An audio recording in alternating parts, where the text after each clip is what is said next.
Alors, merci beaucoup à tous d'être présents. Pour introduire la table ronde, vous dire déjà qu'il y a de moins en moins de placements au pénal dans les maisons d'enfants. Rien qu'en 3 ans, entre 2019 et 2022, il y a une baisse de 17%. Et c'est une baisse qui était aussi très importante auparavant. Quand on interroge les adhérents de Citoyens en Justice sur la raison de cette baisse, ce qui nous revient pour certaines associations qui sont habilitées à la fois au civil et au pénal, c'est qu'on ne fait tout simplement pas appel à eux. Donc ils ne sont pas approchés. Pour d'autres, c'est de nous dire, et c'est peut-être plus inquiétant, on ne sait pas faire ou on ne sait plus faire. Donc la vraie question, c'est qui sont ces jeunes? Ces jeunes en conflit avec la loi? Sont-ils si différents? Est-ce qu'on peut accueillir des jeunes en conflit avec la loi dans des maisons d'enfants habilitées en administratif, au civil et au pénal? Est-ce qu'il y a un risque? Quel est ce risque? Est-ce qu'il y a un intérêt aussi? Parce que certainement il y en a un, que ce soit pour les jeunes, pris en charge au civil ou pris en charge au pénal, que ce soit également pour les professionnels, pour les associations, pour la PJJ, pour les éducateurs. C'est toutes ces questions-là qu'on va pouvoir développer ensemble. C'est aussi, c'est quoi un placement au pénal? Et puis, cette journée n'aurait pas été complète si on n'avait pas demandé aux premiers concernés de la protection de l'enfance, à savoir les jeunes, ce qu'ils pensaient de tout ça. On a fait le choix de ne pas les faire interagir avec nous, parce que certains déjà ont d'autres choses à faire, ils sont en cours, première chose. Et puis ils ont aussi leur parcours, et c'est pas si facile de parler devant vous tous. Donc on a fait le choix d'aller les rencontrer. Leurs éducateurs, les directeurs des établissements sont venus à leur rencontre et les interroger pour leur demander de leur parler un peu de leur parcours, de ce qu'ils pensent aussi de leur placement. Est-ce qu'ils comprennent s'ils sont placés au civil, au pénal, ou est-ce que ça les dépasse? Voilà, donc on va commencer cette table ronde par les écouter. Après, j'inviterai les personnes qui vont intervenir, bien sûr, à pouvoir rebondir, à réagir dans leur intervention, ce que vous avez écouté, de façon à ce que leurs propos soient vraiment au même niveau que les nôtres. Voilà. Donc on les remercie. Sachez que les propos de ces jeunes ne seront pas diffusés en replay parce que le droit à l'oubli, c'est important. Et que donc, voilà, on les écoute aujourd'hui et c'est que pour nous. Voilà.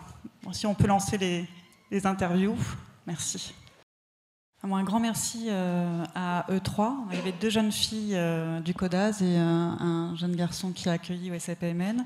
Je vais inviter la régie à épingler Madame Cheronnet, qui est en direct de l'ENPJJ et qui est avec nous sur cette table ronde. Et en profiter pour présenter aussi les personnes autour de moi. Madame Laurence Bellon, magistrate honoraire, qui a officié à Lille, à Lyon, souvent avec les AJD, également à Marseille jusqu'à l'année dernière. Monsieur Bruno Martin, responsable enfant à l'ASE, que je remercie aussi d'être présent parmi nous. Et Madame Salomé Larocque, responsable l'unité éducative de l'UMO de Vénissieux. Et je termine par Mathieu, qu'on ne présente plus, Mathieu Mollereau, directeur adjoint de la plateforme Enfance-Famille de la Fondation AJD Maurice Bounon, et puis bien sûr coprésident de la commission Justice des enfants et des adolescents. Alors je ne sais pas si on est en ligne avec Hélène Cheronnet.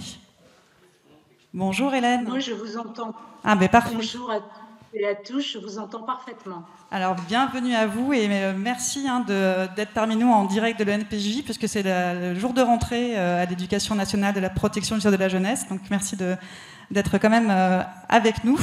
Vous êtes chercheur sociologue à l'Université de Lille et puis bien sûr à l'ENPJ, et vous avez accepté de nous présenter en un temps record de 10 minutes les résultats de votre recherche qui font particulièrement écho avec notre journée aujourd'hui, puisqu'elle a un titre très évocateur qui est « Carrière délinquante et parcours de jeunes en institution ». Voilà, je vous donne la parole. Merci à vous. Merci, je vais partager mon écran déjà. Alors, on va voir si ça... Super. Bien, bonjour à toutes et à tous. Je vous remercie de m'avoir invité et je suis désolée si je suis un peu synthétique, mais voilà, le temps est court. Donc effectivement, le terme carrière, comme vous pouvez le voir, est en entre guillemets, parce que, effectivement, si les décisions de justice sont importantes, la notion de parcours et la notion de parcours issue de la sociologie des parcours de vie nous permet de mettre aussi l'accent sur, l'implication du jeune dans son parcours, sur les dimensions, des différents contextes de vie et donc comment ils contraignent, mais comment ils peuvent aussi être des ressources et surtout également d'avoir une approche diachronique. Alors, je vais tenter, je vois que ah, je vais tenter de bouger ma dia ah voilà. Alors, effectivement, bah, je vous laisse lire, mais ce terme de parcours a pu être mal reçu et notamment quand j'ai présenté ma recherche au juge des enfants, ce terme de carrière, pardon, parce qu'effectivement derrière carrière, on entend toujours professionnalisation, alors que la démarche était effectivement de comprendre à la fois les incidences des décisions de justice sur un parcours et dans la notion de parcours au sens sociologique, de revenir sur l'engagement subjectif de ces jeunes et donc effectivement les bifurcations, comme vous pouvez le voir, les ruptures et pas seulement sur la continuité des acteurs qui vont officier à l'accompagnement des parcours, mais bien aussi de comprendre quelles sont ces bifurcations, qu'est-ce qui fait rupture pour ces jeunes, quel sens donne-t-il à ces ruptures et avec une question pour moi que j'ai développée dans un ouvrage, hein, bon, tout ça pourra vous être communiqué, mais qui, le titre du chapitre était Sortir de la délinquance quand les ruptures biographiques s'enchaînent, point d'interrogation. C'est-à-dire que les auteurs qui travaillent sur ces questions montrent qu'effectivement la crise et les ruptures peuvent être un éventail des possibles. Parfois, moi, dans les observations que j'ai pu mener, ça menait souvent au renforcement du stigmate. Voilà, donc là, je passe rapidement, mais ces différentes publications. En revanche, ça peut effectivement bien vous intéresser. Si vous souhaitez télécharger le rapport, il est en accès libre et téléchargeable. Et de la même façon, parce qu'évidemment, tout le monde n'a pas un temps, pour pouvoir, lire un rapport complet, nous avons une collection qui s'appelle Décodage et sur un 4 pages, vous pourrez effectivement revoir ces questions. Voilà. Il y a eu également un article dans les ASH sur cette question des carrières et des parcours. L'ouvrage dont je vous ai parlé, voilà, pour situer un peu ce que vous pouvez retrouver en termes de documentation. Et donc, j'en viens peut-être à l'objet de la recherche.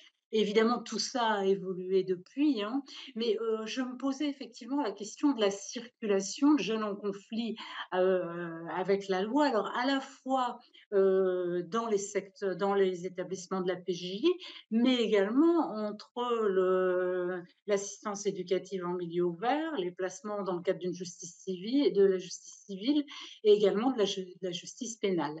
Et donc, effectivement, tout au départ, là, ce que je vous présente, c'est vraiment les questionnements que je me posais au départ. C'était comment identifier effectivement des moments clés de rupture dans l'accompagnement ou des facteurs qui favorisent la désistance, enfin, maintenant je dis désistance, mais plutôt la continuité, et de m'intéresser également à la façon dont les politiques publiques régulaient effectivement ces parcours. Voilà, donc 3 prismes d'observation, donc le processus, pardon, pénal, donc effectivement sur une direction territoriale, qu'est-ce qu'on entend par parcours? Voilà, je pourrais développer, mais en lien avec des notes de la PJJ sur ces questions. La notion de carrière délinquante est là, vraiment qui nous invite en termes d'observation à mettre l'accent notamment sur les modalités de désignation.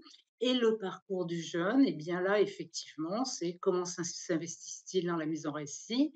Quels sont les événements biographiques qui ont traversé ces parcours? Voilà, c'est leur donner la parole sur ces questions en sachant, comme Sophie Dill, je crois que c'est comme ça que ça se prononce, l'a évoqué, ça n'est pas toujours simple quand même pour ces jeunes de pouvoir s'exprimer sur ces questions, même si les éducateurs m'ont beaucoup aidé à rentrer en contact avec ces jeunes. Je vois que j'en suis déjà à 5 minutes.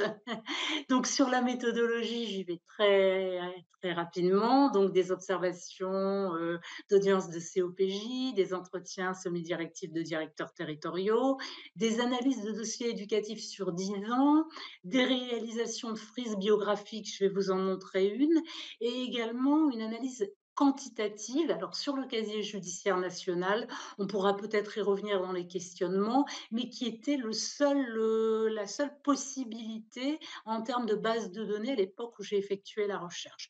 Donc voilà, je m'attarde pas trop puisque effectivement il me reste 4 minutes 30. Donc 7 parcours réalisés et donc voilà la fameuse frise si vous voulez où vous voyez qui croise, hein, 2 entretiens avec le jeune à T0 et à T+1 environ 1 an, un entretien avec l'éducateur de l'UMO ou l'éducatrice bien sûr qui a réalisé la dernière mesure, l'analyse des dossiers éducatifs sur une période d'une dizaine d'années et donc je crois que j'ai rien oublié, les dossiers éducatifs, les entretiens de jeunes et l'entretien avec l'éducateur ou l'éducatrice du UMO. Donc j'ai construit ces frises à la lumière de 4 prismes, le parcours pénal et donc là, vous voyez que le rouge prend beaucoup de place, le parcours civil, donc l'AEMO et cetera, les facteurs de risque de rupture biographique. Donc là, effectivement, pour contrôler que ce ne soit pas seulement l'idée du chercheur, j'ai croisé moi ce que je considérais être un risque de rupture biographique avec ce que m'en disait l'éducateur et ce que m'en disait le jeune et enfin, les facteurs favorisant la désistance, hein, c'est-à-dire ce processus qui, à un moment, alors selon la littérature, hein, amène à la fois à un réaménagement, on va dire, de l'identité, à une façon de réécrire son passé. Ça, c'est vraiment le script de la rédemption dont parle Chad Maruna, et également à pouvoir s'affilier à des institutions dites légitimes. Voilà, je vais passer sur les voilà. Au niveau des résultats, voilà, en tout cas, bon, je reviendrai si besoin est, hein, sur cette base du casier judiciaire national, mais on a eu du mal à l'époque à pouvoir avoir des éléments plus qualitatifs parce que tout simplement, il y avait pas mal d'erreurs dans ces bases, il manquait d'éléments sociodémographiques. Mais ce qu'on voit alors, je vais vous dire quand même brièvement, c'était les générations les années de 94 à 2017, des parcours suivis jusqu'à 25 ans et effectivement, donc ce qu'on voit, c'est une individualisation de la réponse pénale, mais une augmentation des peines d'emprisonnement dès la seconde infraction. Alors en lien avec la dimension qualitative, pardon, une standardisation des réponses pénales, voilà et donc ce qu'on peut voir aussi, je ne vais pas tout vous lire parce que le temps me manquera, mais ces mesures éducatives sont plus rarement prononcées dès la seconde infraction. Voilà. Bon, alors voilà, peut-être une triple spécificité du parcours. Voilà, donc 4 des jeunes commettent pendant leur minorité au moins une infraction. Et donc là, avec un slide, je ne le vois pas, je vais vous dire. Jugés dans un cadre pénal, majoritairement des garçons réalisant leur première infraction à 15 ans en moyenne, des filles plus précoces que les garçons. Voilà, elles ne sont pas jugées pour le même type d'infraction. Et enfin, dans les 2 minutes qui me restent, je vais vous dire de façon transversale, parce que chaque parcours, je pourrais y revenir, revient à une analyse ethnographique, mais il y a quand même des dimensions transversales telles que ce que Jean-Claude Chambordon appelle le caractère précoce du cycle de la surveillance et du soupçon. Donc des enfants repérés très jeunes, souvent victimes avant d'avoir été auteurs, éventuellement je pourrais développer. La justice qui n'a pas toujours été présente, alors c'est pas une critique de la justice, c'est juste qu'effectivement, elle n'a pas forcément été sollicitée et cetera en cas de maltraitance familiale et dire aussi qu'analyser 10 ans de rapport était très intéressant parce que je voyais des maltraitances, définies comme telles sur des enfants petits. Et en fait, au bout de 10 ans de rapport, ces maltraitances étaient très euphémisées et on retrouvait dans les écrits monsieur a un comportement peu adapté. Voilà. Une spécificité de parcours en milieu rural, ça me paraît quand même important. Si vous le permettez, je prends une minute pour terminer. Ça me paraît important parce qu'en fait, ce qu'on voit, c'est que le milieu rural est un espace d'interconnexion. Quand effectivement ces territoires sont marqués par le chômage, on voit des réseaux de travail parallèles qui se mettent en place, mais ne pas être un gars bien, là je renvoie aux travaux de Benoît Coquart, fait que ces réseaux deviennent inaccessibles. Et donc, effectivement, ces jeunes me disaient aussi qu'ils croisaient, étaient souvent amenés à croiser la police qui disait ah bah, t'es libéré, t'es sorti, mais on va te revoir, enfin, etc. Et donc, je pense que derrière ça, de toute façon, la PJJ a bien pris conscience de ces difficultés, puisqu'elle a maintenant créé des correspondants d'insertion, parce qu'en fait, y compris avec les UEAJ, on avait des UEAJ excessivement éloignés parfois des territoires et qui faisaient que ces jeunes ne venaient pas forcément. Voilà. Et enfin, des inégalités des supports et des processus d'affiliation, c'est-à-dire qu'effectivement, bon, d'autres auteurs l'ont montré, les déplacements successifs vont jouer sur les parcours scolaires et donc vont aussi rendre difficile l'affiliation à des autrui significatifs et qu'en fait, les éducateurs de milieu ouvert, et je voudrais vraiment insister là-dessus, jouent un véritable rôle de passeur, c'est-à-dire qu'en termes d'autrui significatif, ils aident à médiatiser les normes dans lesquelles ces jeunes ont évolué, qui ne sont pas forcément des normes intrinsèques, bien évidemment, mais voilà, elles ont été acquises, et en même temps les normes sociales. Voilà. Et tout cela à travers effectivement, pardon, des émotions, de l'affectif, et cetera. Voilà, et donc je termine, voilà, avec ça. C'est que, finalement, quitter, les situations de délinquance amène effectivement à entrevoir une alternative crédible.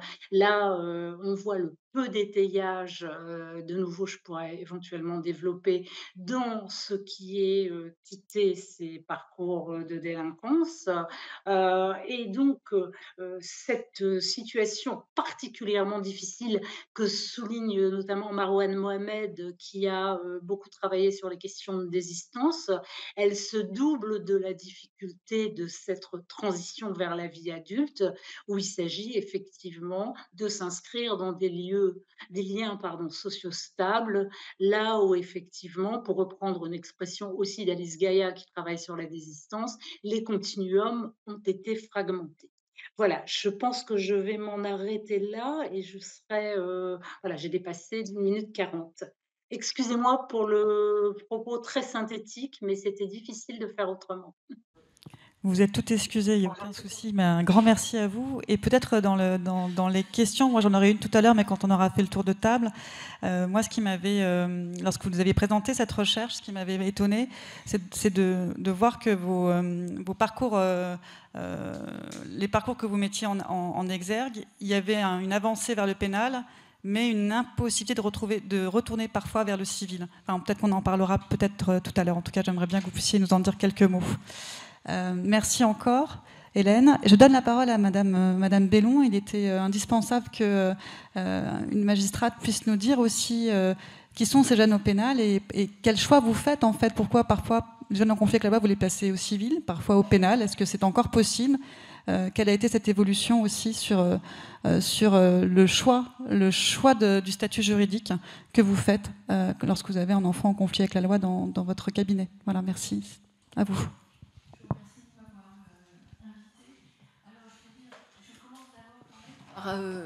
En bonne juge qui se respecte, poser le cadre.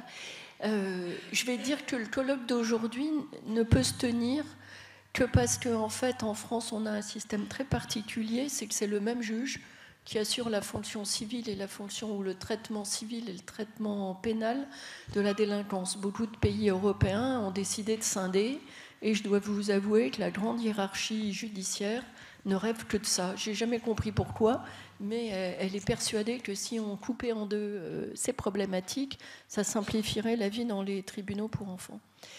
Ça explique le fait que ce soit le même juge, peut-être, que les adolescents, quand on leur pose la question civile-pénale, pas le problème, alors que dans notre tête d'adultes et dans vos têtes de travailleurs sociaux, civil-pénal, voilà, c'est la summa divisio.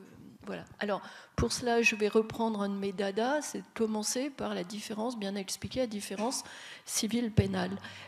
Parce que ça impacte notre imaginaire et nos pratiques et vos pratiques. Pénal, ça vient de poenium, le châtiment. C'est la justice et les codes qui définissent comment on punit ceux qui ont transgressé les interdits de la société, interdit du vol, interdit de la violence, de l'inceste, de tout ce que vous voulez. Et ce qui est très important, c'est de voir que la justice pénale, c'est un combat entre la société, via la justice, le combat entre cette institution et l'individu qui a transgressé. Pour résumer, souvent je dis la justice pénale, c'est la justice qui juge les affreux, sales et méchants. Le civil, alors, et dans ce contexte, j'insiste juste sur la notion de jeune en conflit avec la loi. C'est une périphrase que vous utilisez beaucoup pour masquer, à mon avis, l'opprobre qu'il y a dans le terme jeune délinquant. Donc vous aimez bien dire... Enfin, je dis vous, parce que moi je dis jamais jeune en conflit avec la loi. Moi je dis délinquant, gamin, jeune, tout ce que vous voulez, mais conflit avec la loi, non. Civil, ça vient de kiwis, le citoyen.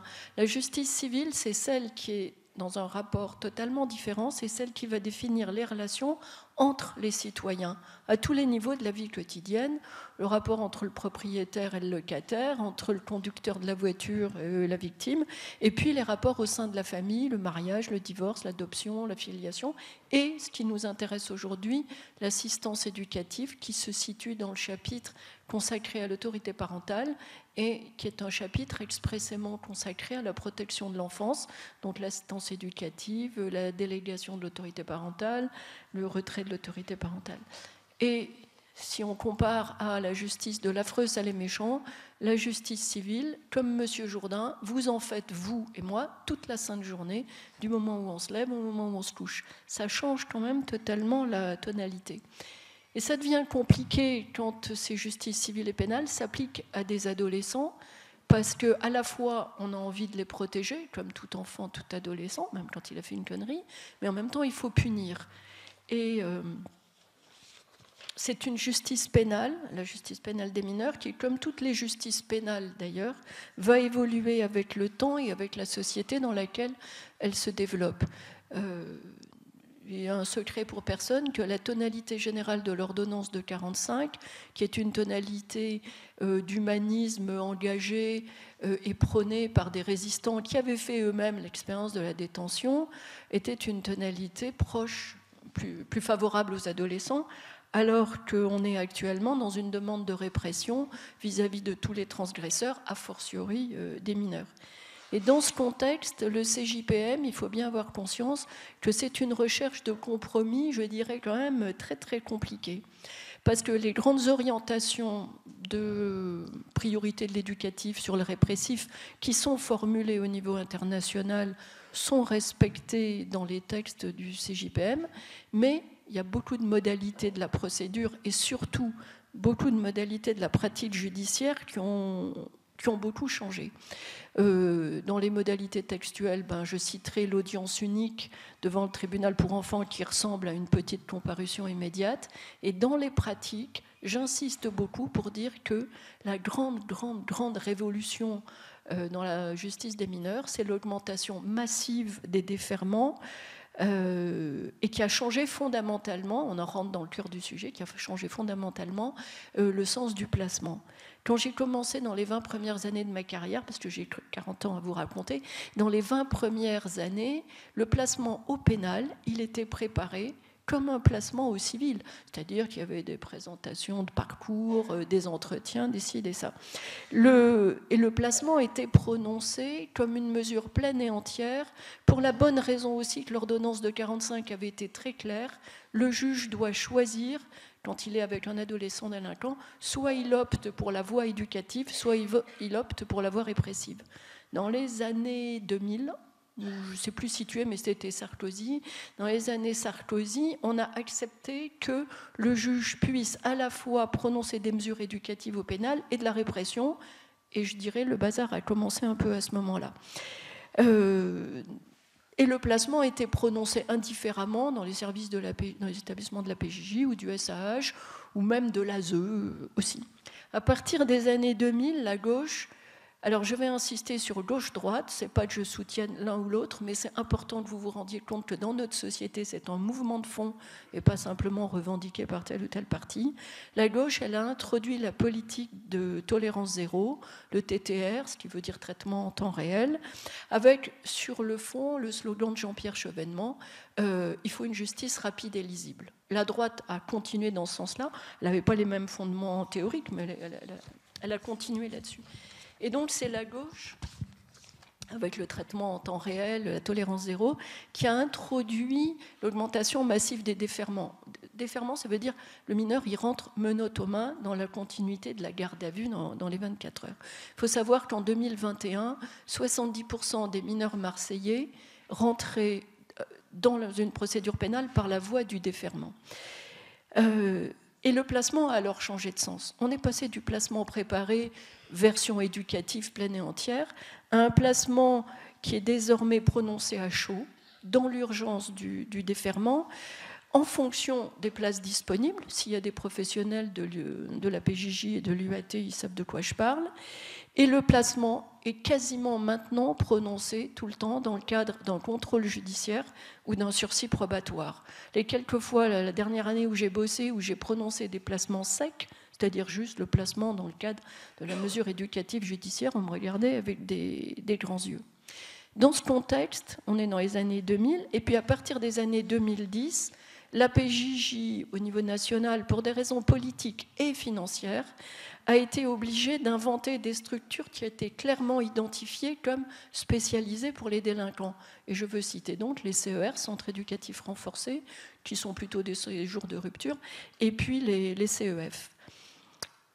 Et à ce moment-là, le placement dans le SAH, pour 36 000 raisons, alors qu'ils accueillaient assez facilement avant, se sont retirés petit à petit. Et aussi pour des raisons financières en lien avec le financement de la PJJ.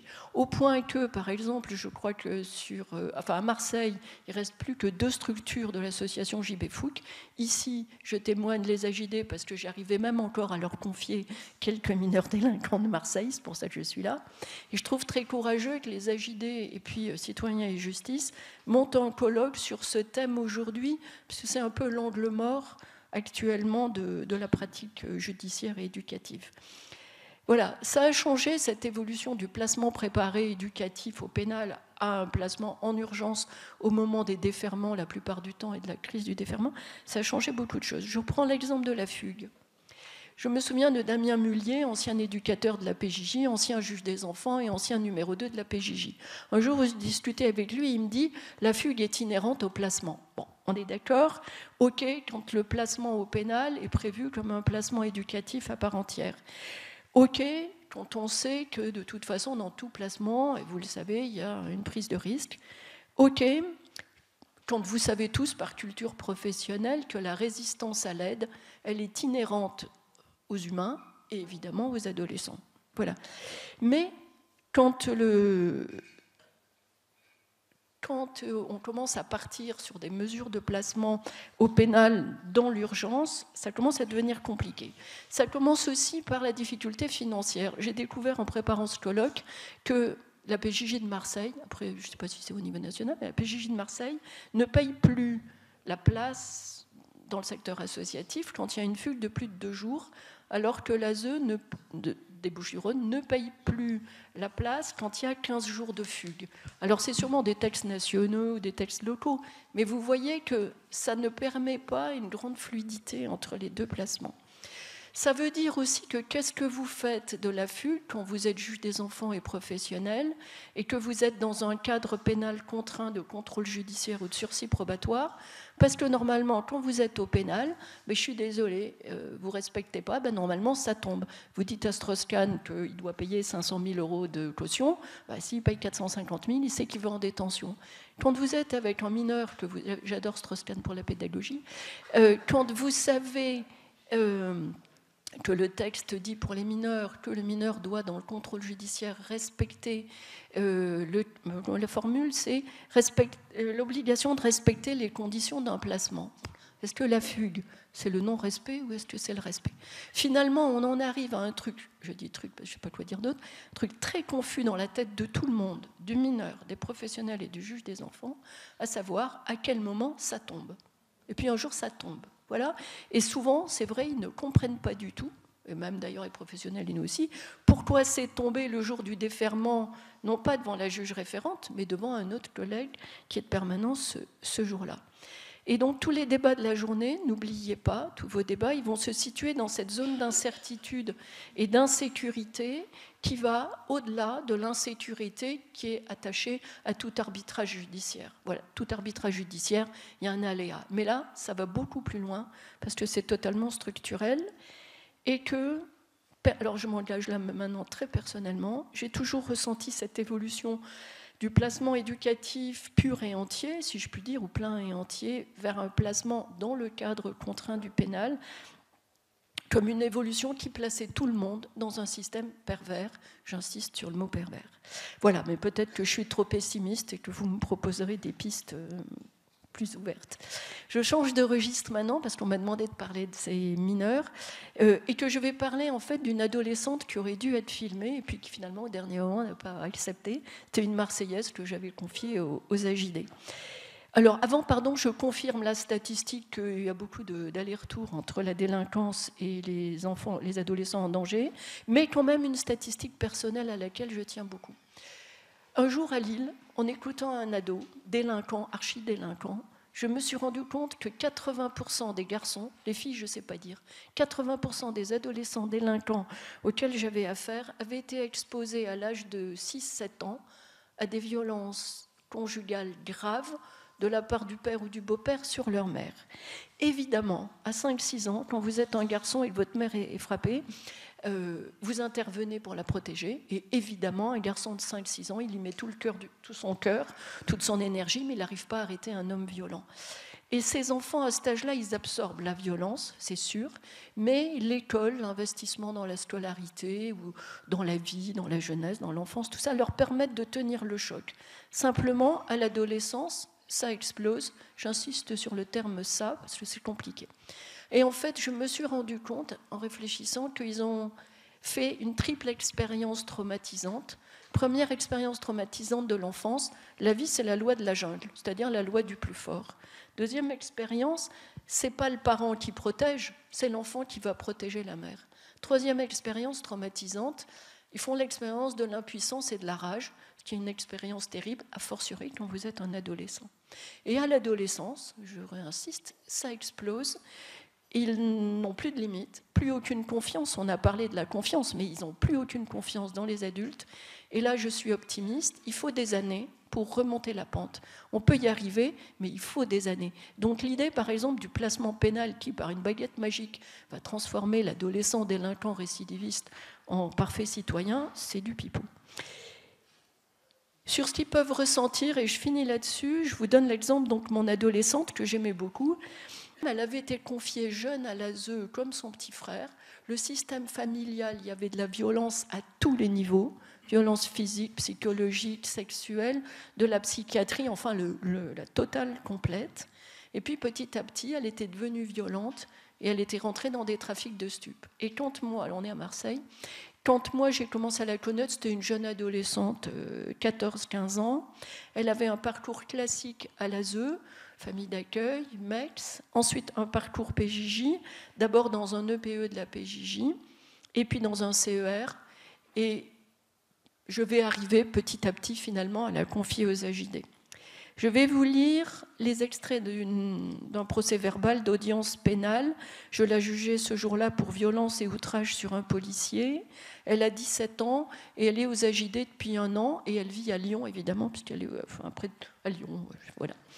Alors, c'est un PV que je lis. J'ai subi plein de choses petites.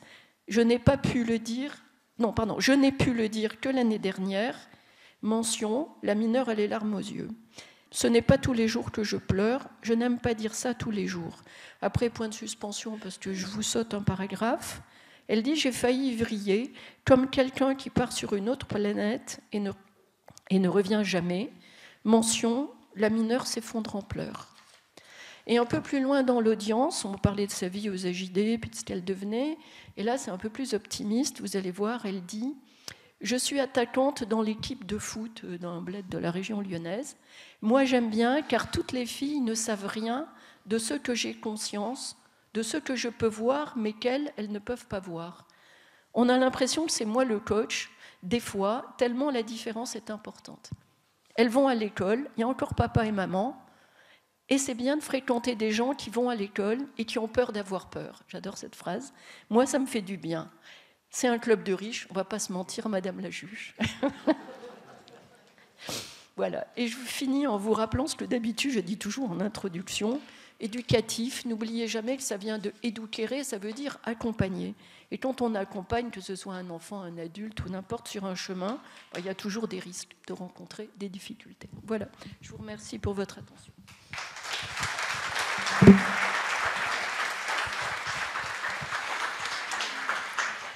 Merci beaucoup. La parole maintenant est aux professionnels de terrain de la protection de l'enfance avec cette question toute bête. Alors, je ne sais pas qui veut prendre la parole en premier. Qui sont ces jeunes, en fait, pour vous, ces jeunes en conflit avec la loi et ces jeunes de l'ASE, ou quelle différence ou pas? Je vais commencer. Donc, bonjour. J'ai pris le temps de récupérer quelques chiffres avant d'arriver. Alors, je regarde mes petites notes. Donc, sur l'UMO de Vénissieux, pour les mois de mai et de juin, sur 299 jeunes suivis, on en avait 52 de placés, dont 36 au civil. En juin, sur 254, on en a 43 placés, dont 41 au civil. On est donc sur quelque chose d'une prise en charge qui est à peu près 17% de jeunes placés. Donc pour nous, sur une UMO, je précise bien en l'occurrence à Vénissieux, on est sur une marge de la prise en charge. Donc les éducateurs de milieu ouvert au quotidien travaillent plutôt en milieu ouvert et avec une grande partie de leur activité aussi auprès de jeunes qui sont placés dans un cadre civil et qui pour autant sont poursuivis dans le cadre d'infractions pénales. Donc c'est aussi quelque part quelque chose qui va prendre beaucoup de place dans nos accompagnements et qui à la fois n'est pas la plus grande quantité de nos accompagnements au quotidien. Et dans la culture professionnelle, il y a vraiment une logique d'aller contre. C'est presque des fois un échec de se dire on en arrive à proposer un placement. Parce que quelque part, c'est comme si on avait l'impression d'avoir plus aucune autre solution à proposer. Je ne reviens pas sur la question du déferment que Mme Bellon a largement amenée. Sur cette question ensuite au civil, il y avait une autre entrée qui me paraissait intéressante, qui fait lien un petit peu avec ce que M. Hott a amené d'un point de vue historique. La PJJ, anciennement, c'était l'éducation surveillée avec une sortie des bagnes et de la prise en charge au pénal des enfants qui était assimilable à celle des adultes, voire d'une très grande dureté ou violence. Et au sortir d'une guerre où vraiment la valeur de l'enfance, très clairement énoncée dans le préambule de l'ordonnance de 1945, avec la France qui n'est pas assez riche de ses enfants, et la responsabilité sociale et individuelle de cette prise en charge, avec une indifférenciation de ce qui fait difficulté, comment est-ce que l'on constate ce défaut d'éducation, que ce soit un besoin de protection ou une extériorisation violente ou infractionnelle d'un enfant ou d'un adolescent.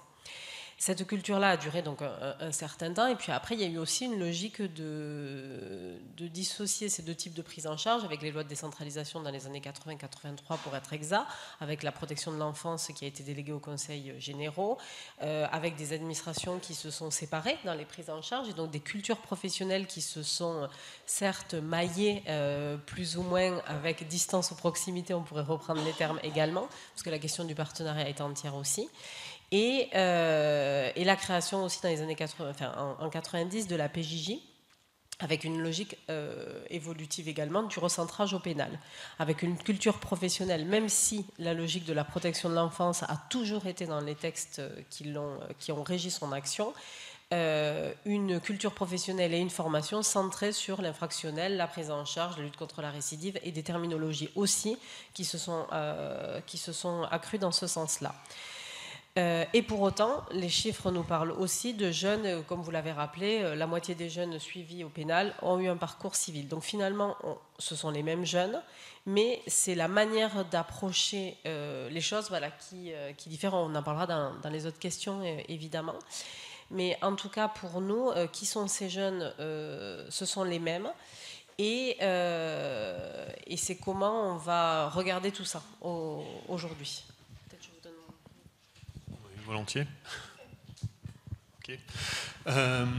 Oui, la question, elle est pour moi effectivement sur une question peut-être d'étiquette. On parle finalement des mêmes jeunes, qui soient suivis au niveau de l'ASE, au niveau de la PJJ, ça reste le même jeune qu'on accompagne. On l'accompagne dans des temps qui sont différents, dans des moments qui sont plus ou moins compliqués, dans des moments où il y a des actes qui ont été posés. Mais ça reste les mêmes jeunes. On a parlé tout à l'heure de la question des ruptures de parcours, et c'est aussi une difficulté si à chaque fois qu'il y a quelque chose qui est posé, il faut apporter une réponse extrêmement ciblée. Dès qu'on a un acte délictuel, il faut qu'on pense PJJ et tout l'accompagnement qui va avec, et que du coup on arrête de mettre l'ASE dans la boucle, c'est quelque chose qui va poser problème.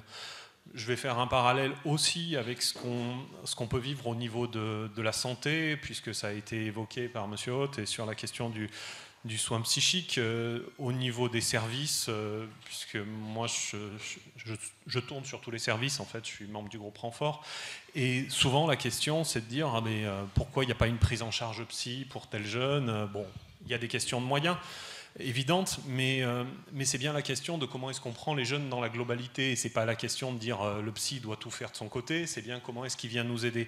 Et je pense que la PJJ, le pénal, vient aussi nous aider dans certaines réponses quand il y a une escalade de délits, et c'est comment est-ce qu'on peut y apporter une réponse. Et des fois au niveau de l'ASE, on essaye de mettre des mots, on essaye de trouver des actions, mais s'il n'y a pas de réponse pour dire stop à l'escalade, nos mots ils restent tels quels et il ne se passe pas grand-chose.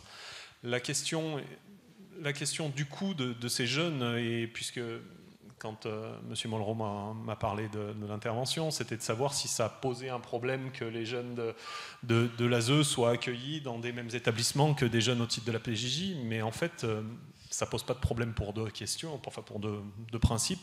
Le premier, M. Landreau l'a rappelé tout à l'heure, la question de la double habilitation qui date de très très longtemps, et je ne vois pas pourquoi est-ce qu'on serait capable de se poser au-dessus de la législation et de dire que non, nous, le législateur a prévu une double habilitation, mais nous, on pense que ce n'est pas opportun, donc déjà ça ne me semble pas adapté.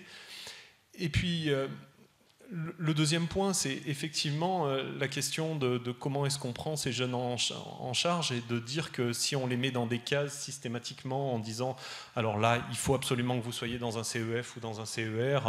D'ailleurs, j'ai connu les CER à un moment donné où ils étaient aussi ouverts à l'ASE, et c'était quelque chose c'était un outil qui était plutôt utilisé aussi par nos services. Donc oui, pour moi, cette question-là de cliver ou de dire qu'il faut que les jeunes soient à tel ou tel endroit, ça reviendrait à dire que les jeunes n'ont qu'une seule problématique et ne peuvent être que dans un seul type d'établissement, et je pense que c'est à peu près l'inverse de tout ce qu'on rencontre tous les jours. Merci.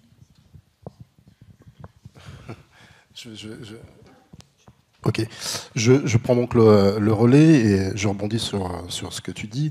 Alors c'est pas simple parce que beaucoup de choses ont été dites. Ça parle aussi d'histoire, ce qu'il est en train de dire, l'histoire des AJD en fait. Monsieur de Parisot tout à l'heure évoquait le père Gounon et les premiers jeunes qui sont arrivés au sein de la fondation, association à l'époque, par Sakuni, effectivement Sakuni. On est déjà à cette période-là à accueillir des jeunes finalement qui sont certes sous l'étiquette pénale, mais qui sont déjà dans des processus. Ce que rappelait en toile de fond Madame Chéronnet dans des processus de désaffiliation en fait. Et un des objets que nous donnons finalement au sein de la Fondation, essentiellement au sein de la plateforme Enfance et Famille, c'est assurément de lutter contre ces formes-là en fait de désaffiliation, parce que c'est ce qui nous semble être au cœur de nos actions et ce que nous devons combattre en fait. Le reste, que ce soit l'approche pénale ou par l'approche assistance éducative, finalement, ce sont des biais, j'ai envie de dire des biais ou des raisons, voire des prétextes à accueillir ces jeunes. J'utilise expressément et concrètement prétexte parce qu'il s'agit avant tout pour nous d'aller à la rencontre de ces jeunes, en fait, qui sont dans des processus, je le répète, de désaffiliation, que ce soit familiale ou effectivement, comme on le rappelait tout à l'heure, c'est Robert Castel qui a beaucoup travaillé sur cette thématique-là, qui soit effectivement exclu des systèmes scolaires. Voilà. Donc ça, c'est notre porte d'entrée. Elle s'inscrit historiquement.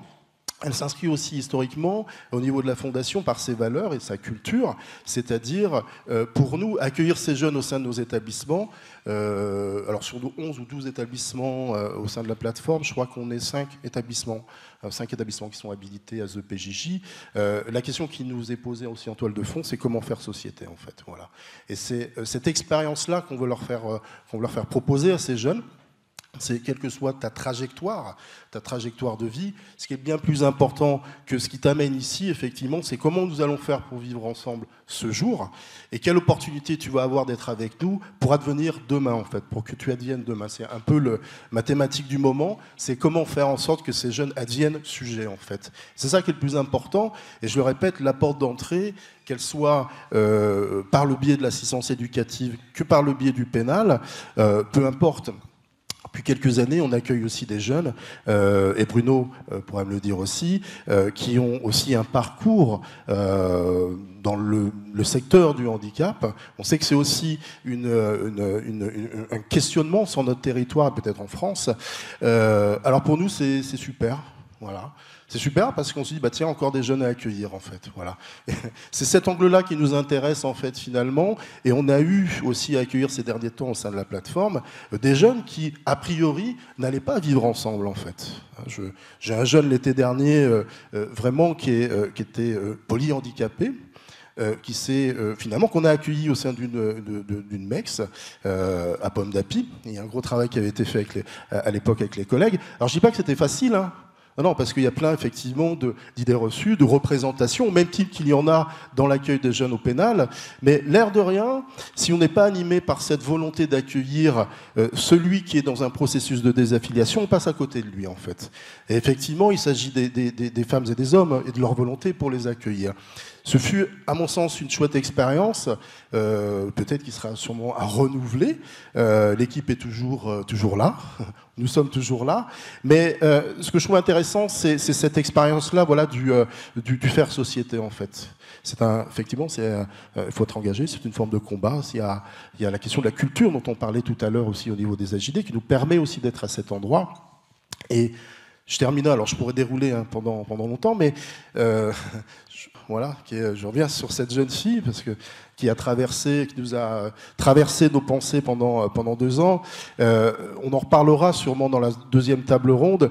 C'est la question dans leur trajectoire des traumatismes, en fait, et de l'expression de leur traumatisme dans leur prise en charge, dans leur quotidien. Effectivement, certains de leurs traumatismes s'expriment par le biais du pénal, d'autres non. D'autres sont véhiculés sur la voie de la prostitution. Voilà. Il s'agit avant tout de regarder leurs traumatismes. Voilà. Et la deuxième chose et la dernière chose que je souhaiterais dire également, c'est processus de désaffiliation parce qu'il y a des traumatismes premiers dans leur histoire, leur parcours, et secondaire parce que la responsabilité de nos organisations, qu'elle soit SAH ou effectivement d'État ou de collectivité territoriale, c'est bien évidemment de lutter, en tout cas de bien comprendre ce qui conduisent ces jeunes parfois à se retrouver sans solution en fait. Voilà, elle est là notre responsabilité. C'est cette deuxième traumatisme qui se rajoute dans le parcours de ces jeunes. Voilà. En vous écoutant, il m'est revenu quelque chose qui était très important pour moi.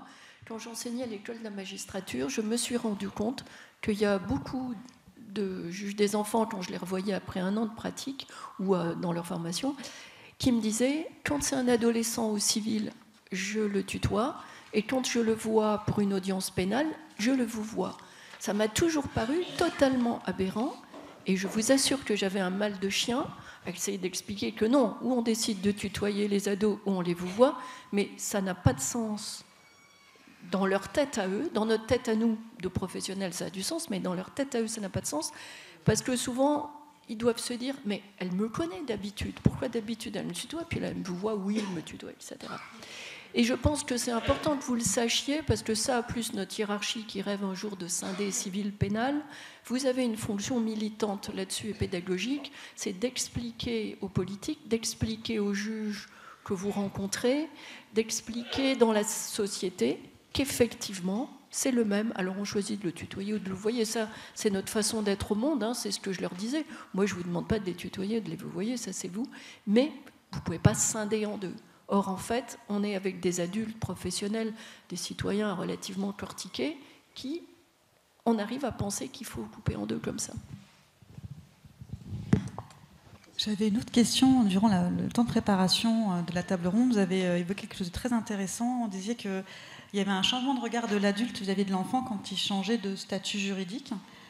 Et puis vous indiquiez également qu'il y a quand même quelque chose qui se joue pour le jeune lorsqu'il passe du civil au pénal. Est-ce que vous pouvez nous en parler un petit peu ? Alors c'est dans la même lignée que je partage ce qui a été évoqué jusqu'à maintenant. Ça ne veut pas dire qu'il y a un accord sur ça. C'est comment, pour resituer un petit peu, au quotidien, le travail des professionnels est guidé par on parle souvent de temporalité, le rythme du jeune, le rythme de l'attente du judiciaire, etc. En préparant également cette intervention, j'ai repris le bilan thématique qui avait été fait sur l'impact du CJPM depuis sa mise en place.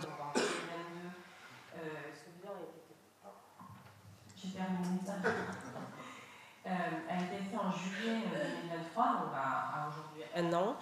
Et dans ce temps de bilan a été mis en avant qu'on est encore donc dans une phase d'accompagnement, de transition des équipes et évidemment de la manière de travailler des éducateurs, psychologues et assistants sociaux de la PJJ.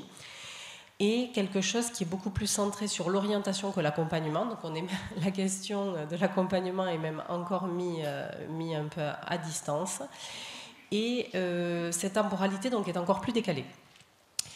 Ça a des vrais impacts. Ça a des vrais impacts sur le quotidien, une réunion, le temps que l'on a de parler du jeune, le temps que l'on a de présenter ce jeune et la simplicité du cerveau de justement aller sur ces cases. Et c'est aussi, ça a un impact très concret dit dans ce bilan sur le temps que l'on peut consacrer au partenariat et aussi au temps de synthèse. Cela veut dire en toile de fond, en tout cas sur la région de Lyon, c'est quelque chose qui, dès le Covid, a été aussi un phénomène d'accélération qu'on nous a demandé de traiter. Donc ça fait quand même 4 ans, je dirais à peu près, que l'on a un rythme de professionnel où on va parler du jeune beaucoup plus vite, de manière peut-être beaucoup plus caricaturale, ou recentrée sur des valeurs qui peuvent nous animer et parfois être effractantes sur ce que l'on va partager à l'autre, parce qu'on n'a pas le temps de se connaître, de se partager dans ce qui fait notre intervention qui est à la fois très similaire et différente, parce qu'il y a eu des enjeux loi Taquin, enfin vous parlerez de tout ça si vous le souhaitez, mais qui font aussi que les professionnels sont obligés de se réinventer dans ce que l'on attend d'eux et comment ils s'y positionnent, avec des équipes aussi qui sont mouvantes, comment on fait équipe, voilà. Donc tous ces phénomènes-là mis dans un... Vous savez, pour laver la salade, je ne sais pas comment ça s'appelle, ce truc qui tourne très vite, et là tout d'un coup on se retrouve à se parler d'un jeune avec... évidemment ses spécificités, son individualité, sa vie, sa culture, son parcours, tout ce qu'il nous en a dit et tout ce qu'on n'en sait pas, que l'on croit savoir, que l'on devine, que l'on hypothèse. Et finalement, ce jeune, il va arriver au pénal, et qu'est-ce qu'il va faire ? Donc il est, on va dire, suivi au civil jusque-là, il y a une infraction pénale, mais il va aussi répondre à ce que l'on va attendre de lui d'un point de vue de la rencontre avec ces gens qui sont avec lui au quotidien, et d'un point de vue social, avec aussi ce qu'il peut avoir comme image, comment ça peut le définir. Ça résonne avec ce que vous avez dit, Madame Bellon, sur ces magistrats qui savent un coup, qui vont tutoyer, vous voyez, et comment tout d'un coup il va prendre son costume à des moments, sans en avoir vraiment... ou d'en jouer à des moments, parce que ça peut aussi être un jeu relationnel, de se présenter avec ce qui serait attendu d'un jeune qui est sur la question du pénal, ou voilà, de la force, du rapport à l'autre, de la transgression. Dans les structures, les témoignages que l'on a entendus des jeunes ne mettaient pas en avant dans une structure mixte, du coup, de partage de ce qui fait qu'ils arrivent là. Sur les structures PJJ, je n'ai pas posé la question, mais ce serait intéressant de la voir. En tout cas, sur un établissement pénitentiaire, qui là n'est pas une prise en charge de placement, c'est la première question que les jeunes se posent. T'es d'où et t'as fait quoi ? Et parce que là, on n'est que dans du pénal. Donc c'est comment on se présente comme ça. Donc comment un jeune qui sort de détention et qui peut être accueilli dans une maison d'enfants va se présenter, alors qu'il a passé plusieurs mois à se présenter uniquement par ce qu'il a fait. Comment on lui propose une nouvelle place. Voilà.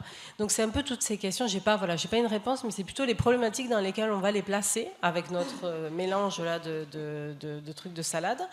Et comment ils vont arriver devant des adultes, à quoi il faut qu'ils répondent, qu'est-ce qu'on attend d'eux à ce moment-là, est-ce qu'il doit parler de son histoire parce qu'on va le protéger, est-ce qu'il va parler de ce qu'il a fait parce que du coup il a un peu fait peur, il a un peu repris le dessus, voilà. C'est un peu tout ça, et les étiquettes, c'est pas eux qui les mettent, mais ils s'en débrouillent, parce qu'ils sont drôlement malins et ils comptent bien vivre ou survivre sans nous, quoi qu'on a en face. Donc voilà, c'est un peu comment l'impact que va avoir nos prises en charge et notre manière de faire sur la manière dont ils vont se présenter. Et bien souvent, par contre, nous avons une grande difficulté à revenir, en tout cas, il y a peu de souplesse sur ces allers-retours pénal et civil. Aujourd'hui, ça grippe. On y arrive, mais ça grippe, quoi. Il faut s'en parler, et on a moins le temps de le faire. Et c'est là où notre responsabilité peut-être devrait se centrer, je pense. Oui, ça me cause, tout ce que vous dites. Il y a au moins deux choses, en fait. C'est ce qu'on repère. Et au-delà de l'impact du CJPM, je ne suis pas sûr que ce soit uniquement le CJPM qui fasse qu'on prenne moins de temps, effectivement, à débattre. On parlait de controverse tout à l'heure. Ça prend du temps. Effectivement, pour qu'advienne un jeune, ça prend du temps, la rencontre prend du temps, et c'est peut-être ce temps-là qu'on ne se donne plus aujourd'hui. En fait, on faisait il y a 2-3 ans ce même constat avec les collègues de l'ASE, et on s'est dit mais pourquoi on se comprend plus en fait ? Pourquoi à un moment on se comprend plus ? Et une de nos hypothèses, c'était de dire finalement on se comprend plus parce que on prend plus le temps de se poser et de se rencontrer en fait. On parlait de risque tout à l'heure également, mais c'est aussi ce risque de se rencontrer à nouveau pour effectivement remettre au centre non plus simplement des réponses, mais pour pouvoir penser différemment ces jeunes en fait. Je vous rejoins sur l'idée de la catégorisation, comment on va stigmatiser, ce que sous-entendait aussi Hélène Chéronnet dans son étude, comment on stigmatise aussi ces jeunes. Et on a fait le choix, nous, dans notre pédagogie aux AJD, je regarde Laurent Roth parce que c'est le spécialiste de la pédagogie aujourd'hui, donc dans l'approche que l'on a dans l'accueil de nos jeunes sur tous les établissements, en tout cas ceux que je connais bien au niveau de la plateforme Enfance et Famille, de surprendre le jeune dans l'admission en fait. Ce que vous attendez, c'est les assignations, c'est-à-dire le jeune va se dire tiens, on va m'assigner à ce rôle-là, à cette fonction-là, donc je vais effectivement me présenter à lui. C'est tout aussi une culture et un enjeu de pouvoir proposer dès le travail d'admission, que je devrais d'ailleurs nommer différemment, pour que le jeune soit le plus possible, j'allais dire en vérité, mais sujet en fait quoi.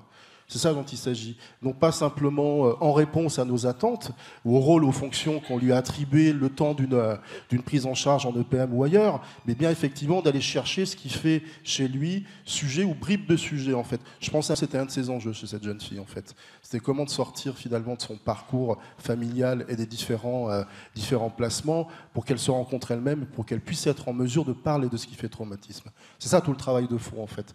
Ça prend du temps et surtout, à mon sens, je reviens sur ce que vous disiez, Mme Larocque, c'est quels espaces on va se redonner pour mettre en pensée collectivement ces jeunes en fait. C'est une des clés, à mon sens, un des leviers pour avoir porté un autre regard sur qui sont ces jeunes en fait. Voilà. Alors vous êtes parfait parce qu'il est 12h14 minutes et 49 secondes. Donc la parole est à la salle. Si vous avez des questions, n'hésitez pas, c'est maintenant.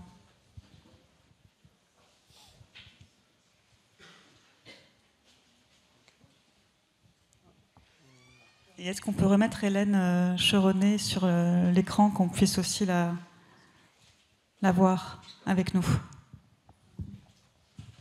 Je veux bien intervenir s'il n'y a pas de questions. Tout de suite. Le temps, si, je crois qu'il y a une question. Okay.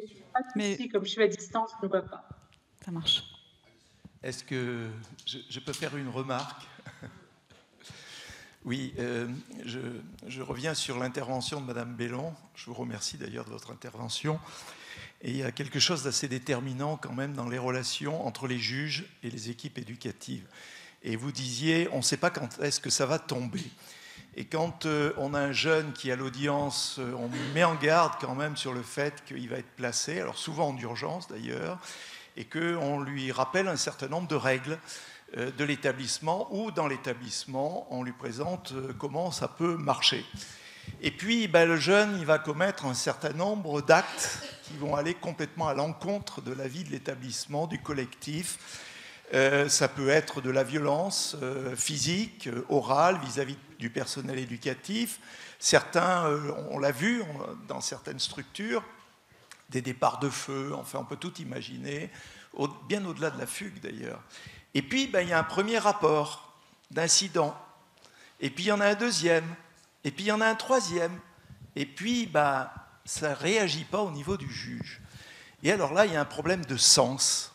Du sens dans la continuité, dans le continuum entre la pratique judiciaire et la pratique éducative. Je parlais du soin tout à l'heure. Mais il arrive un moment donné, les éducateurs vivent très très mal quand il y a un rapport d'incident et qu'il n'y a pas de reprise par le juge, qui d'autant plus à un moment de l'audience, de façon un peu solennelle, a dit au gars, écoute, je te préviens, je te place, mais tiens-toi tranquille, et puis j'espère que ça va être profitable. Alors, c'est la question qu'on me pose indéfiniment.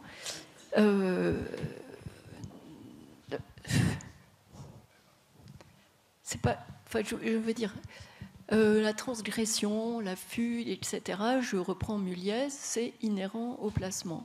Je vais vous donner un exemple. Un jour, c'est un adolescent de mon cabinet qui a été placé à la suite d'un déferment ou d'une détention, je ne me rappelle plus, enfin dans un cadre strictement pénal. Il avait fait encore, je ne sais plus, du trafic ou autre. Il est passé dans un CEF. Et puis, il fait des conneries dans le CEF. Et notamment, je reçois un rapport qui dit il a fait ci, il a fait ça, et le troisième incident, c'est qu'il rentre il est rentré dans la cuisine, il voulait boire un verre de lait, et on l'a menacé, on lui a dit non, tu n'as pas le droit, et il s'est énervé, ça a dégénéré, et quand l'éducateur a dit bon, là maintenant ça suffit, je vais faire un rapport au juge, le jeune a répondu suce la bite du directeur et du juge aussi. Et donc, ils m'ont fait un rapport en me disant très solennellement tous les incidents, comme vous décrivez, et puis en me disant, on vous demande de rétablir notre honneur et votre honneur, ou votre honneur et notre honneur, en faisant... J'ai failli répondre, écoutez, l'infraction n'est pas constituée, puisque je n'ai pas de bite, donc... Bon. Puis je me suis dit, ça va mal tourner avec le CEF après. Donc j'ai dit, OK, on fait une audience. En 1h15, je lui ai rappelé effectivement que ça ne se fait pas de parler comme ça. J'ai essayé de comprendre l'histoire de la cuisine. Ça veut dire que dans le règlement, et je pense que tous les établissements sont sur le même régime, dans le règlement, il est interdit aux adolescents de rentrer dans la cuisine à toute heure de la journée parce qu'il y a des couteaux. Mais si on pense à un adolescent de nos vies à nous, un adolescent, il a toujours faim, soif, machin, et vous imaginez que vous interdisiez à vos gamins d'aller boire un verre de lait ou d'ouvrir le frigidaire. Enfin, c'est un peu absurde. Bon, j'ai remis un peu les pendules à l'heure, mais ensuite on a passé 3/4 d'heure à parler de son évolution. Et dans son évolution, il avait fait un super stage. Il allait voir la psy régulièrement et il parlait des flashs qu'il avait justement de violence, etc., etc. Bon, donc faites attention, parce que quand vous faites des rappels comme ça, en fait, ça décrédibilise un peu tout le monde. Ensuite, quand c'est des transgressions qui sont des délits, alors des crimes, je pense que le crime, il part à l'instruction, c'est terminé. Quand c'est des délits, il y a une part d'arbitrage judiciaire pour les majeurs comme pour les mineurs, a fortiori pour les mineurs. L'ambiguïté, elle est très forte parce que, je vous répète, quasiment 90% des placements maintenant sont faits dans le cadre du contrôle judiciaire ou du sursis mis à l'épreuve, enfin sursis probatoire.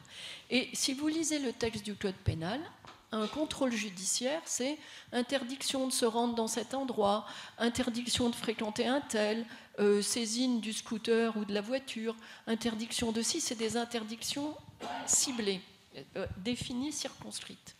Mais quand vous mettez comme contrôle judiciaire obligation de respecter le placement, ou je sais plus comment les conditions du placement, qu'est-ce que ça veut dire, bon sang de bois? On n'en sait rien, et je suis désolée. Et c'est pour ça que moi je me battais pour continuer à prononcer des placements stricto sensu. Il n'y a pas besoin toujours d'assortir d'un contrôle judiciaire ou d'un sursis. Alors que beaucoup de professionnels demandaient le placement dans le cadre d'un sursis probatoire ou d'un CJ, en me disant comme ça il va mieux respecter. Ben non, je suis désolée. Un placement, c'est un placement, normalement c'est une mesure éducative. Voilà, faites très attention parce que quand vous tenez des discours comme ça, vous sapez les fondements de votre travail et de notre travail. Il faut accepter qu'un placement judiciaire d'un mineur dans le cadre d'un CJ ou d'un sursis probatoire, ça reste une mesure éducative. Et exceptionnellement, dans des cas très graves, ça arrive que les juges disent, bon, s'il y a une transgression de cet ordre-là, mais sinon, le placement n'a plus de sens. Aucun placement ne peut être respecté à la lettre, comme on respecte. Je reprends l'exemple de Strauss-Kahn. Si vous dites à Strauss-Kahn 500 000 €, il sait que 450 000, c'est pas 500 000. Et là, ça tombe. Mais quand vous dites que tu dois respecter les obligations d'emplacement, ça va jusqu'où? Je vais juste donner la parole à Hélène Cheronnet avant qu'on puisse repartir dans le public qui souhaitait la prendre. Hélène, vous êtes avec nous? C'est bon. Merci très rapidement.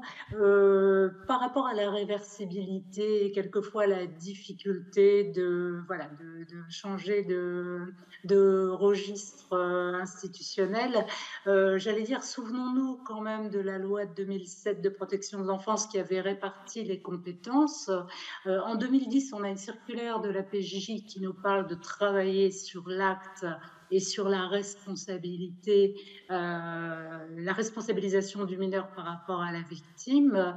Et donc, effectivement, au point que moi j'entendais dans les amphis, strictement, la question de l'acte et plus du tout la question de qui était ce jeune. Donc, je rejoins vraiment ce qui a pu être dit sur cette nécessité de continuité et l'effet des étiquettes. Et une autre dimension qui me paraît importante, que là, j'ai quand même beaucoup vu chez des criminologues irlandais, je pense à Fergus MacNeill, etc. C'est la question, effectivement, de l'étayage de ces parcours. Et on voit, alors là, puisque j'ai démarré une recherche, j'ai fait quand même plus de 16 semaines d'observation dans un tribunal au moment du CJPM, c'est que finalement, effectivement, je rejoins ce que disait Madame Larocque sur le manque de temps pour se parler de ce jeune, le fait qu'effectivement, et bien que les juges des enfants fassent tout ce qu'ils peuvent pour, mais effectivement l'accélération des temporalités et finalement cette personnalité qui faisait quand même le fondement de la justice des mineurs, qui est quand même... Enfin, en tout cas, pour la juridiction, j'ai fait mes observations, très sommairement évoquées. Donc voilà, pour moi c'est la question effectivement des étayages, y compris pour des jeunes entre 16 et 18 ans, où on est sur cette transition vers la vie adulte, et également effectivement comment pouvoir travailler à ce désétiquetage, voilà, en sachant qu'avec cette dimension des modules, ce que j'observe, c'est qu'on faisait référence aux travaux de Lise de Mailly, que je connais bien parce que j'ai fait ma thèse avec elle, et ce qu'elle décrit, c'est quand même une segmentation des réponses. Et donc, effectivement, c'est quand même cette dimension de comment rétablir de la cohérence. Voilà. Merci. Merci. Merci à vous. Est-ce qu'il y a d'autres questions dans la salle? Et je pense aussi au chat. Je ne sais pas s'il y a des questions sur le chat aussi. D'accord. Passe à M. Caldi. Merci. Je voulais rajouter une petite remarque par rapport à la question sur quand on sollicite le juge par rapport à des récidives, j'allais dire, au sein d'un établissement. Nous, quand pas que nous, quand on est sollicité pour un accueil dans un établissement, on dit toujours, c'est pas qu'une question de place. Parlez-nous du jeune. Et je crois que quand un jeune commet des actes dans un établissement, je crois que c'est déjà à partir, même si c'est difficile, de l'établissement qu'on doit tenter de chercher des réponses, parce que c'est là où on a de la matière. Et quand on accueille un jeune qui est violent, qui est dans les addictions, il ne va pas changer du jour au lendemain. Donc c'est vrai que l'accueil est important et la façon dont on va pouvoir construire un projet. Je crois que c'est nécessaire, important, et on a tout un travail à faire ensemble, un travail de posture professionnelle au niveau individuel, mais au niveau, j'allais dire, d'une équipe, voire d'un établissement, parce qu'on est moins armé aujourd'hui à accueillir ces jeunes quand ils commettent des délits. On est en difficulté au niveau des embauches, etc. etc. Donc c'est toute une réflexion qu'on doit avoir pour être ensemble face aux difficultés qu'on traverse. Ce n'est pas le problème d'un éducateur, c'est le problème de l'établissement. Et je crois qu'un jeune ne peut pas changer forcément du jour au lendemain. Et sinon, le risque qu'on a, c'est d'avoir des ruptures de parcours. Parce que le jeune peut multiplier. C'est vrai que s'il n'y a pas de réponse, c'est pas terrible non plus. Il faut pouvoir apporter des réponses, etc. Mais déjà, les réponses peuvent venir déjà au sein de l'établissement, parce que ce sont les adultes qui accompagnent, qui le connaissent. Et c'est un travail, comme disaient les collègues, de partenariat, de connaissance avec nos partenaires et également avec le juge. On peut échanger avec les juges sur des problématiques, chercher des stratégies, mettre en place des idées nouvelles, réadapter la prise en charge, mais essayer de maintenir le lien. On parlait du lien tout à l'heure, mais garder ce lien avec le jeune, je crois que c'est important. Malgré les difficultés, ça ne veut pas dire qu'on doit tout laisser passer. Voilà. Je vais permettre de rebondir, comme on dit. Et puis, la question de monsieur tout à l'heure m'a inspiré également, car finalement, j'ai une petite réflexion sur la genèse de cette journée, et je me suis souvenu d'un échange que j'avais eu avec Sophie, d'un autre échange que j'avais eu avec Madame Bellon il y a une douzaine d'années. Vous ne vous souvenez pas, moi je m'en souviens très bien. On était dans votre cabinet, il y avait un jeune. Et j'avais dû faire un rapport, je ne sais plus comment, et vous m'aviez dit, mais que voulez-vous? Est-ce que vous voulez que je le mette en prison? Est-ce que vous voulez qu'il soit incarcéré? Et je me souviens qu'il y avait eu, je me dis, tiens, là, il y a eu un malentendu, en fait. Et je me dis, bon, et on avait pris le temps ensuite, effectivement, voilà, et effectivement...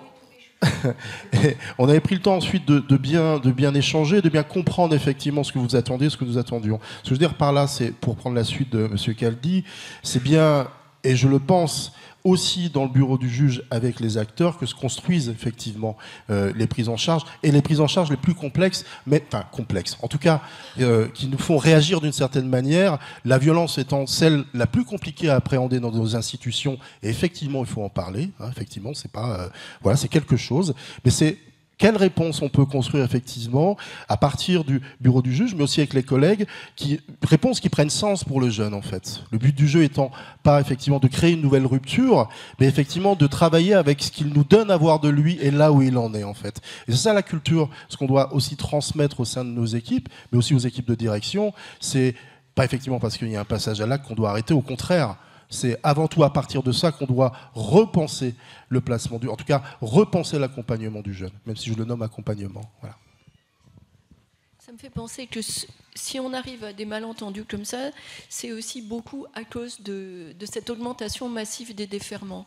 Il faut que vous vous souveniez pour les anciens que, par exemple, jusqu'en 2014, je travaillais à Lille et tous les mineurs, j'avais le secteur de Roubaix, tous les mineurs délinquants de Roubaix, quand ils étaient déférés devant moi. Alors c'est vrai, c'est un peu emmerdant parce que le matin j'arrivais et puis pof, on me disait tiens, il y a Marc Savary qu'on vous défère.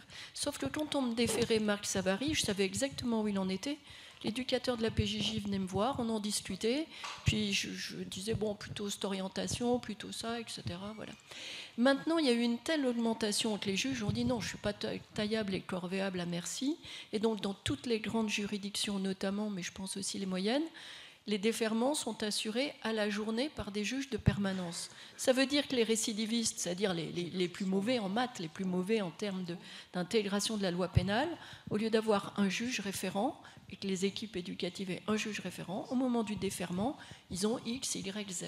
J'en arrive à dire que si vous faites des rapports seulement d'incidence, que j'appelle le rapport de 20 heures, ou le rapport de 20 heures, avec juste la description de l'incident, et bien évidemment, il y a un malentendu fondamental, vous attendez que ça tombe et qu'on le révoque, et comme le juge des enfants qui le voit pour la première fois, par miracle, parfois une deuxième fois, il ne connaît pas le parcours.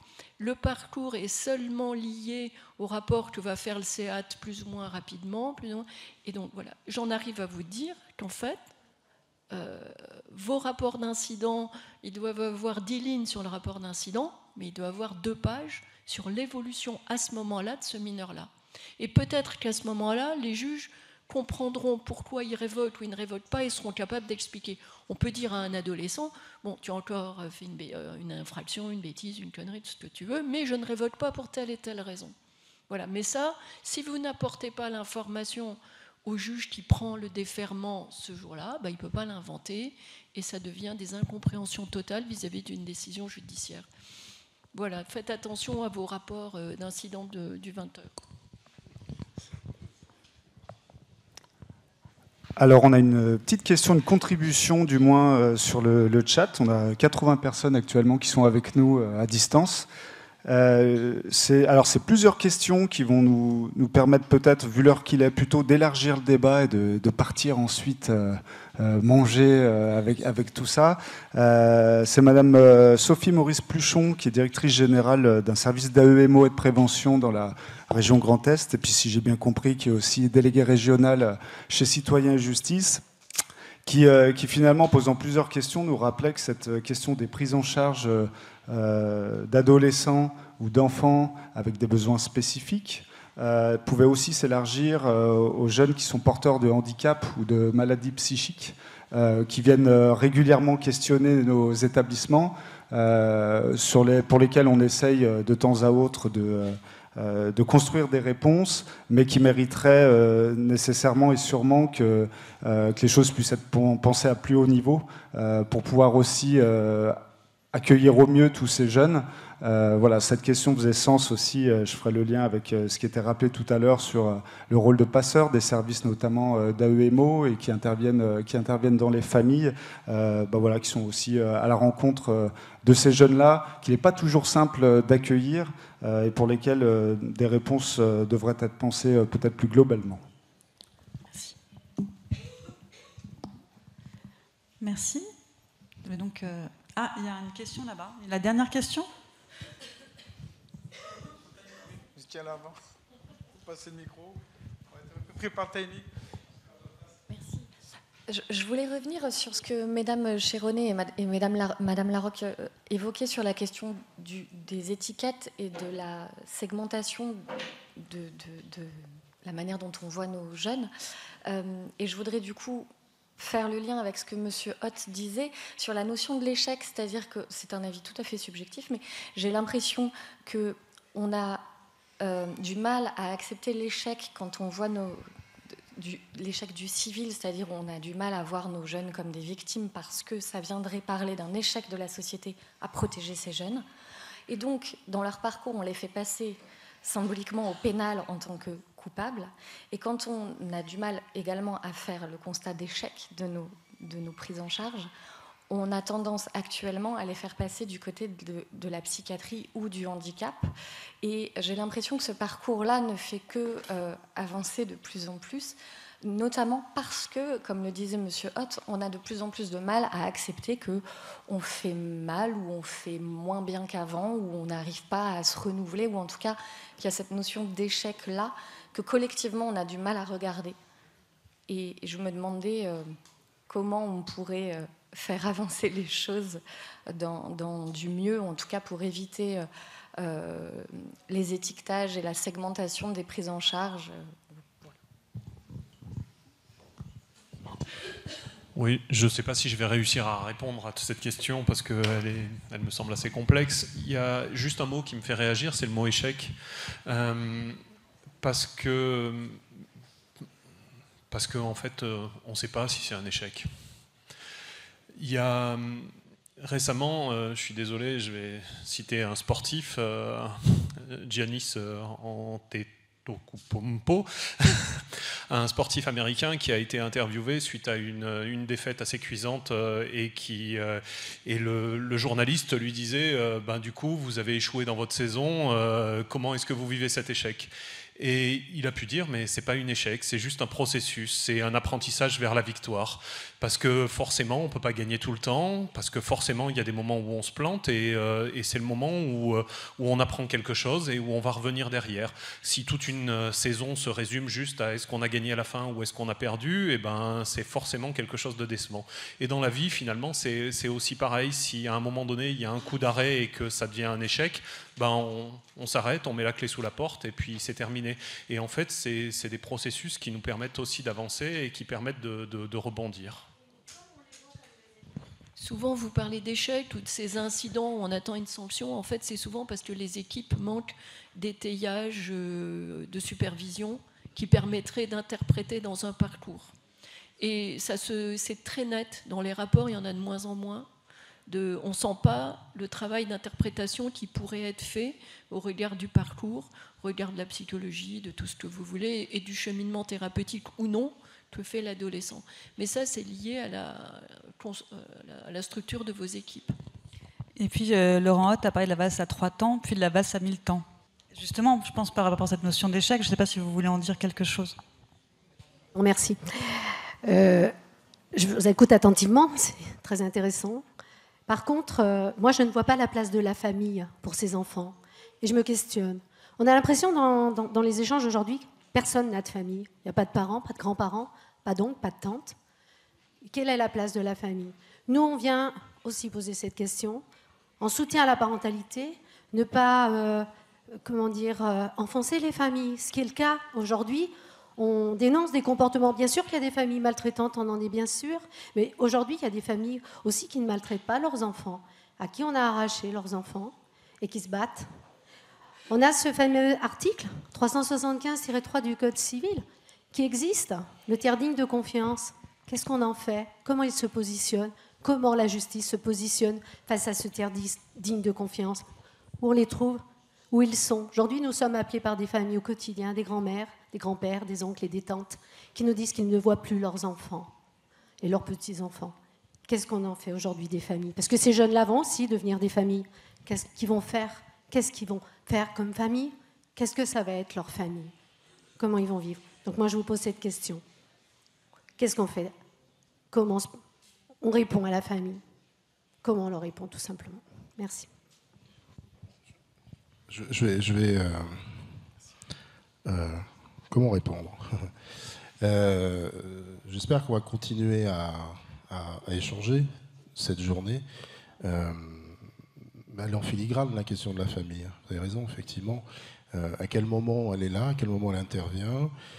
J'ai travaillé, je prends cette périphrase pour que vous compreniez comment on inclut aussi la notion de famille, parce que j'entends bien effectivement ce que dit en toile de fond. Pendant, pas loin d'une quinzaine d'années, je vais nommer le SAPMN, et l'enjeu de l'accompagnement autour de ces jeunes était fondamentalement celle effectivement de la filiation avec leur famille, en fait. D'accord ? Et surtout d'absence de filiation avec cette famille, parce qu'à des moments, on était effectivement dans des situations paradoxales entre des familles qui pouvaient être aimantes, mais dans la difficulté à faire parent, en fait. Voire jusqu'à un moment, certaines situations, être en mesure de poser la question à ce jeune, mais est-ce que tu veux encore voir ou pas tes parents ? En d'autres termes, est-ce que ton parent, à ce jour, peut être soutenant ou pas pour toi ? Et c'est un angle super intéressant pour pouvoir engager différemment la place de la famille chez l'enfant, comment faire exister sa famille dans son parcours. Je parle d'un jeune qui est adolescent, qui a 16-17 ans, bien évidemment. Hein. Mais cette question, à mon sens, elle est aussi à poser en ce sens envers les jeunes que nous accompagnons. C'est peut-être là, effectivement, où peut-être que nous devons encore faire un travail, c'est-à-dire questionner nos jeunes, et je pense vraiment aux adolescents, sur quelle place ils veulent donner eux aussi à leur famille. Voilà. C'est une autre manière de la faire exister, mais c'est aussi une autre manière aussi d'aborder la question de la famille que j'entends bien, hein, ce qu'il y a comme la question que vous posez en toile de fond. Mais je voulais proposer aussi cet autre angle pour aborder la question de la famille. Et puis c'est quelque chose qu'on abordera cet après-midi, donc je vous invite à rester avec nous en fait, voilà, et à lire le programme et pour voir un petit peu la façon dont on a construit les différentes thématiques des tables rondes. J'aurais bien complété la réponse que M. Mollereau vous a apportée. Je ne sais pas si j'ai été claire quand j'expliquais, en tout cas pour la PJJ, la marginalité des prises en charge qui conduisent à un placement. Ne compte pas les situations où les jeunes sont confiés à un membre de la famille. C'est une solution qui est toujours recherchée, même dans l'urgence, par du coup, les éducateurs au niveau des déferments. Parfois, le cadre judiciaire ne le permet pas, voilà. Mais bien souvent, et même dans les situations criminelles, cette solution-là est activement recherchée. Donc ça reste en tout cas de ma vision, hein. Je ne peux pas parler au national évidemment, mais sur une zone géographique restreinte. Une des possibilités d'entrer dans le travail aussi avec le jeune, sa situation, voilà, qui commence évidemment dans la sphère familiale et ensuite s'étend à la sphère sociale. Donc qui il est, comment il se construit, etc. Et que les éducateurs de milieu ouvert savent très bien reprendre ensuite pour travailler. Alors j'entends bien que votre intervention vient aussi parler de la protection de l'enfance et du placement au civil. Mais là aujourd'hui on est en train de se dire que peut-être on parle aussi un peu de la même chose. Donc voilà, préciser que c'est un souci en tout cas que la PJJ a, d'avoir cette vigilance-là et cette possibilité-là. Et que bien souvent, du coup, lorsque l'on va parler de placement pour les jeunes, alors évidemment, il y a le placement que l'on a de fait dans une prise en charge civile parce qu'elle arrive par cette décision par déferment. Et donc, on en est là, dans une structure que, si on avait fait le parcours du jeune, on n'aurait certainement pas choisi pour l'orienter, qu'on avait pris le temps de s'y poser. C'est pas, mais ça en est. Et on va faire avec. Et moi, souvent, les éducateurs me disent, de toute façon, on cherche là où il y a de la place. Voilà, c'est ce qui m'a été dit encore l'autre jour quand j'ai posé la question, puisqu'on s'était dit que ça pouvait être intéressant de la poser. Et finalement, on va plus demander de si c'est pertinent, mais si on peut, parce qu'il faut. Et là, l'idée, c'est que quand on va en arriver, pour rejoindre M. Mollereau, à ces situations de placement aussi, plus ou moins préparées, c'est que vraiment, la famille, c'est devenu quelque chose de compliqué. Et bien souvent, je ne voudrais pas généraliser, parce que je n'ai pas fait de recherche de chiffres, on est souvent dans des accompagnements où on se dit, ce serait bien d'en faire le deuil. Parce que là, c'est trop compliqué, c'est toxique. On va réinventer les liens. C'est-à-dire que ça ne veut pas dire que la famille, on ne va plus être en lien avec, mais c'est qu'on va se dire on va être différemment avec. Parce que ce lien-là, aujourd'hui, ça ne marche vraiment pas et ça fait juste mal à tout le monde. Pour le dire très simplement. Merci. Merci.